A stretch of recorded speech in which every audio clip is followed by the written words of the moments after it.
اجاز خان تاریخ گواه دی او د عوامي نیشنل پارټۍ تاریخ هم وګوره.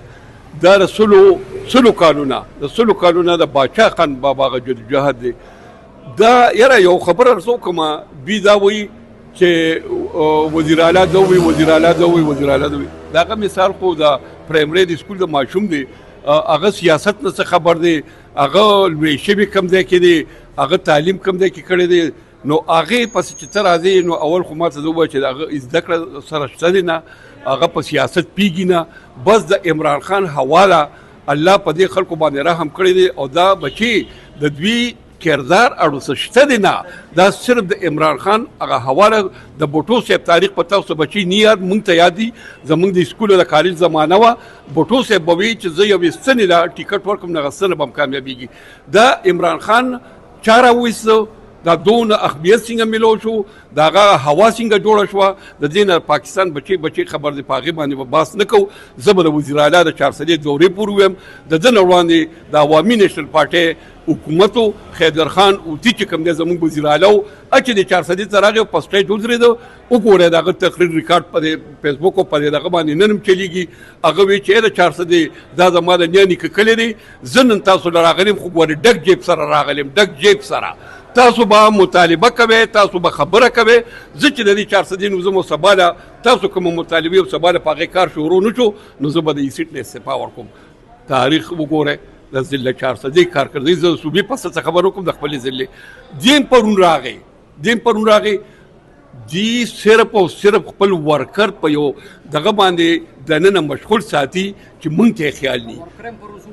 ورګه او وسري زویا بیا په پرونی جلسه کې اول دوی د پولیسو نه بېعزتي وکړه دوی د خپل امینیګانو پیګانو سونه بېعزتي وکړه دوی د خپل ورکرانو سونه بېعزتي وکړه د دې نه تاسو د دوی هغه تربیت ته وګورئ دا د دوی تربیت دی. عوامي نیشنل پارټۍ یو تنظیم لري او په تنظیم باندې را روانه ده کارکردګي حسر مرتو وي چې دا بار دا خبرې مزه نه کوي خو د ضلع 400 بچي د دې ګواه دی چې عوامي نیشنل پارټۍ په خپل دور حکومت کې دې ضلع 400 کې څه کړي دي خدای قسم چې نه په د پاکستان چې جوړ شوی نه وړاندې چا کړي دي او نه به روان وخت کې ګنې 14 کاله 16 کاله دوی د حکومت شو دوی ماته په ضلع 400 کې یوه خرڅه وښیي چې دا دوی لګولې اوس په راشو د وزیر اعلی بکواسه خبرو له ګوره مونږ چې کوم تربیت مونږ له عوامي نیشنل پارټۍ را کړې دي د کالج د زمانې نه مونږ په هغې مونږ د خدای خدمتګار د خان عبدالغفار خان بابا د فلسفي ملګري یو عدم تشدد والا یو مونږ بې عزته خلک نه یو مونږ له چې کوم پارټۍ کوم تعلیم را کړی دی مونږ د هغې دننه خبره کوو. زه وزیر اعلی ته وایم چې د ګریبان کې سر ورځن نه کړه او ته چې دلته مالې جلسې او جلوسونه کوې دلته خو څه حکومت دی ته لږ د اټک نه پورې غاړه لاړ شه د مسلم لیګ حکومت دی مریم نواز درته تیاره ناسته ده ته هلته احتجاج وکړه دلته خو څه حکومت دی دلته څه پاره کې دا خو څه حکومت دی د 1614 کالونو څه په حکومت کې را روانې د دې خیبر پښتونخوا عوام ولې تنګوي امید د اوږد در کړي ده اوس ولې داسې بېعزت کوي د اوړو مطالبه دې ونه کړه د ګرانۍ متعلق دې څوک نه وي دغه متعلق او بس احتجاج زما جلسه او زما جلوس دی. د تیرو دریو کالو نه په صوبه کې حکومت دی یو وزیر اعلی چې کوم دی هغه څومره اوس بل وزیر اعلی راغی د خلکو هغه سوچ لږ بدلي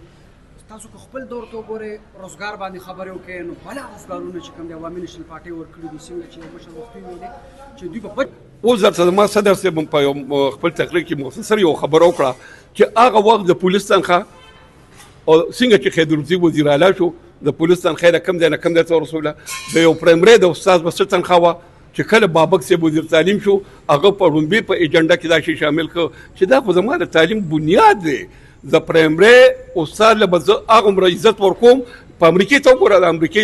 وزارت تعلیم دغه راواله هغې کې وګوره هغوی ټول اهمیت پرایمري له ورکوي بابک لګي شو د پرایمري استاد چې کوم دی نو هغې له کوم دی نه کوم دی ته ورسول د هغه تنخواه کوم دی ته ورسوله د هغوی د ترقۍ لارې کول وکړې زه خو درته مزویه تېره کړه د دوی به کم کتاب لټی زه ورته بس په اخره کې یو خواست کوم چې ای د پی ټي آی ورکرانو تاسو راځئ د خپلو لیډرانو نه یو سوال وکړئ